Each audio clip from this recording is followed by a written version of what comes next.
So today we're going to talk about the 5 signs that your wholesaling business is trending in the wrong direction and how to fix it. But before I jump in today's show, if you have not been to our site, you got to check out nextlevelwholesaling.com. I've got a special gift there for you. If you are looking to make more money in your wholesaling business, if you're looking to expand your free time, you want more profitability, and you want to have a lot more fun, I've got an assessment that you've got to take. It's called the Next Level Wholesaling Assessment, and it's going to rate you in the 4 core areas of your business. It's totally free, and it's going to ask you just a few questions. It takes like 6 or 7 minutes to take, and it's going to spit out a score.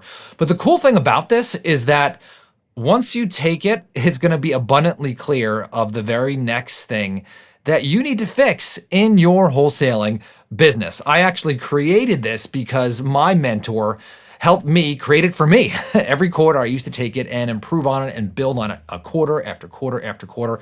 So go ahead, take the assessment, nextlevelwholesaling.com. I've had many people say to me after they've taken it, "Oh my gosh, Todd, it feels like you've been in my office watching me."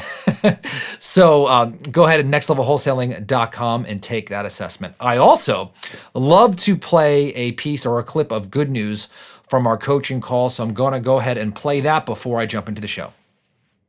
We've got 2 real good ones that we think will probably lock up. One will be Friday, we're hoping, and the next will be hopefully on Monday. And then we've got a listing referral we pounced off to one of our agents that we know we definitely couldn't do anything with ourselves this time because they're ready to go and sell now. But that'll be a good little chip off of our monthly budget basically when it comes in. So we're trying to basically line 3 up. 2 will be wholesale deals. So that's an awesome clip from James. It sounds like he had 2 wholesale deals and 1 deal he referred to an agent, and that fits perfectly in today's show because it sounds like James's business is trending in the right direction. When I first met James, he was a little stagnant and looking to really grow to that next level. And he saw some of these things that I'm going to talk about today to straighten out that ship and get his business, basically shooting to high profitability, big fat deals, a large bank account, and more time on his hands. And so I got to tell you, there have been times in my business where I felt lost, right? Where all of a sudden it seemed like maybe, the money wasn't coming in, or I was in a funk, or, I didn't like the business as much. I was confused. I had shiny object syndrome. And I'm like, maybe I should be doing something else. And I got to tell you, that's natural, right? We are entrepreneurs. Most of you listening to this, and yes, I'm talking to you listening to this, we have this, ADD, these entrepreneurial ADD, and we couldn't go get jobs. And so we adapted to become wonderful entrepreneurs. But no one taught us the natural business skills to learn how to effectively run a business. And more importantly, no one taught us the psychology skills of, number one, recognizing things in ourselves, but also recognizing things in our business that we need to change. So here are the 5 things that your wholesaling business is trending in the wrong direction and how to fix them.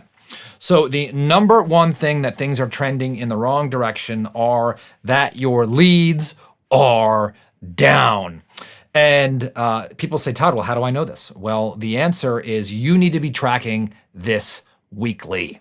Okay. I don't want you to say, "I think leads are down," or "I've got a gut feeling leads are down," because I can tell you that the majority of you listening to this do not track your leads weekly. So every Monday morning, same time, same way, have an Excel spreadsheet, and the leads that you got the week prior need to be reported, in relation to the prior week, the prior week, the prior week, and the prior week. Numbers without context mean nothing. A more simple way to say that is, if you don't know how many leads you did last week and the week before and the week before and the week before that, this week means nothing because you can't spot trends. Okay, so you need to do it every single week. Don't do it every single quarter, right? And look back, because you need to recognize this, you need to spot it. And if there's a problem, you've got to make a change now. So set it up every single week, review your numbers, and that is especially when it comes to leads. I'm going to give you a little hack here. And if you're anything like me, the idea of reporting or getting that data makes you feel sick. Okay, if you feel like you have to go into a CRM or count leads or, pull a report or put something in a Excel spreadsheet, it's not going to happen, right? And if you like that stuff, I would doubt your ability to be an entrepreneur. Naturally, you're like, I hate that stuff. And that's good, because someone who loves this can do it a lot cheaper than you. So you want to delegate this. You want to give this to somebody on your team. Or if you don't have somebody on your team, you've got to get a good virtual assistant who can help you. There's a lot of good people in the Philippines who would love a job like this, reporting on every metric in your business, including leads. All right, number 2, you feel scattered. Now, this is one where you do not want to let your emotions over control you, but the feeling of anxiety or pressure or running around like a chicken with your head cut off, or you feel like you are spinning your wheels, right? You're working 80 hours a week and not making any money. This is a huge red flag. Now, when you take that next level wholesaling assessment that I recommended, it's going to really ask you a lot of questions. You're going to see where the problem is. And I find that people are scattered for a couple of reasons. Number one, they let everyone's failure to prepare, failure to plan become their emergency. Your job as an entrepreneur, and especially if you're a solopreneur, time is like your most important thing. Your ability to close a big, fat $50, $60, $70, $100,000 deal face-to-face with a seller, or training a sales rep to do that for you, are your highest paid activities. If you feel like you are checking email here, calling the title company here or the lawyer, and all of a sudden you're trying to fill out a contract for a buyer, or you got to fill out a signature for a closing, or you've got to pay a notary or a contractor or a vendor, right? Your mail, and you're trying to pay these bills all over the place, and you're not able to focus on those revenue producing activities. Man, oh man, you are scattered. So the first thing I tell people is, like, if you're feeling scattered and your business is headed in the wrong direction, I want you to focus on your top 20 or 30 leads. I'm going to call it top 20. You want to go into your database, your CRM, your list of sellers, and find your top 20 leads. What are top 20 leads? People who need to sell in the next 30 to 60 days. And I want you to highlight those, or however you do it. And I want you to go in and look at those 20 leads and say, what is the very next thing that needs to happen to push this deal forward? And so if you don't know, get on the phone with that seller, have a conversation, ask the seller what the next step is in their decision-making process. Okay, that's a whole nother talk on getting commitments from sellers. And by the way, I highly recommend that everyone on this podcast purchase the No Limit Selling System. Okay, if you want to know more about that, go to No Limits Sales System.com to check that out /backdoor. But it is really important that you go. Now, once you have those top 20 or 30, you're like laser focused, right? You're like, nothing else matters. I need to generate revenue. I need to close deals, okay, and get out of this negative trend. Then once you focus on those 20 or 30, right, the phone is going to ring, right? It's okay. Let it ring. And what I mean by that is not literally, right? In terms of non-revenue producing tasks can wait if you don't have help right now. Now, I highly recommend that everybody here gets a virtual assistant and someone to handle administrative tasks. But if you don't have one right now, first of all, say I'm going to get one. But if you don't, then you need to focus on the revenue. And you need to close deals, and you need to get those deals to closing. Let the non-urgent important tasks, push those off, and don't let other people's emergency become your emergency. Get focused on closing deals. The number 3 is, this might seem obvious, but revenue is down, right? Revenue is down. Now, remember how I talked about having all your data with your leads?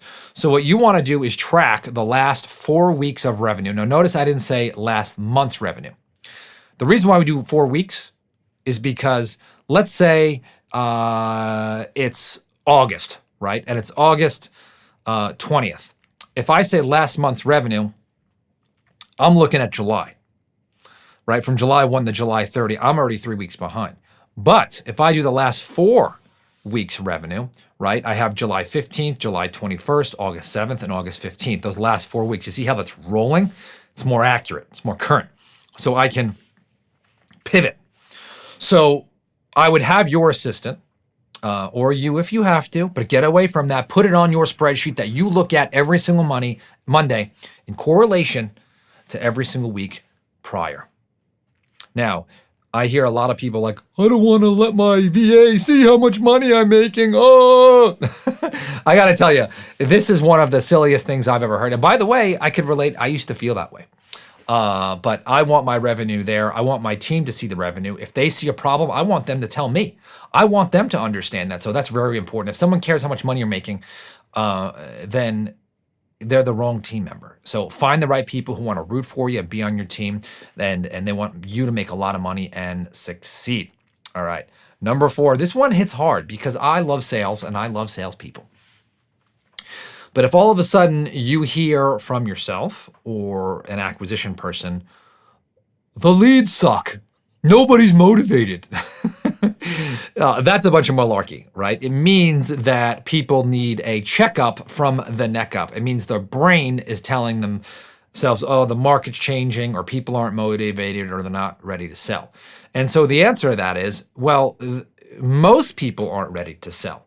But all you need today is one. You could talk to 30 people today, and only one of those need to be motivated for you to push that sale to close. And so the leads don't suck.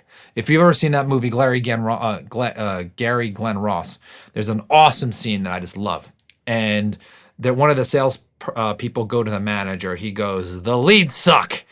And then the manager looks at the salesperson and he goes, "No, you suck," which is like my favorite, favorite scene from that movie. If you're watching this on YouTube, I'll try to splice it in if I could find a version on YouTube. And if not, I didn't find it. But it is just a phenomenal scene. So remember, you only need one. Get yourself in the mindset. I got to tell you, when I'm training my salespeople, my acquisitions managers, they talk to 30 people. Only 1 out of 30 really has a problem that you could solve. So understand that, and then you're looking for the one. Use the sales system that I talk about on this podcast to find those right people. Ask the right questions and sharpen your skills, because that's what it comes down to. If you say the leads suck, that takes you out of power. If you say, I need to sharpen up on my sales skills and get better and find the motivated people so that I could be a better of my steward time, now you take control. Okay, so go ahead and train yourself. Lastly, you're not engaged or distracted. If all of a sudden you find yourself wanting to go to new markets before you've mastered your own, you want to go to new niches, you want to trade Bitcoin when you're a real estate wholesaler, or you want to get into another business altogether, right? That's a distraction. Focus on this machine. Now, I'm a believer in buying commercial real estate. I love to do that. I specialize in mobile home parks, but I love my wholesaling business. You've got to stay focused. This thing can generate a tremendous amount of money. You just got to give it love. So let me review. Number 1, if your leads are down, you got to take action. You only know that if you're watching those numbers. Number 2, you feel scattered. If you feel scattered, make sure that you focus on those top 20 or 30 leads, focus on revenue, and get some administrative help. Number 3, revenue is down. Okay, remember, make sure you're tracking the last 4 weeks instead of the last month. There's a difference there. Again, make sure someone does it for you and brings that to your attention. Number 4, you tell yourself or your team is telling you the leads suck. That's probably not the case. Focus on your sales skills. Get focused, ask the right questions. Remember, you're only looking at about 1 out of 30. Number 5, you find yourself not engaged or distracted, or you're looking at other business opportunities. Get focused, okay? Give this business love, and it will feed you. It will make you money. And you owe it to your team too. So I hope you enjoyed today's show. Make sure you head on over to nextlevelwholesaling.com. Take that assessment, and I will talk to you on the next episode.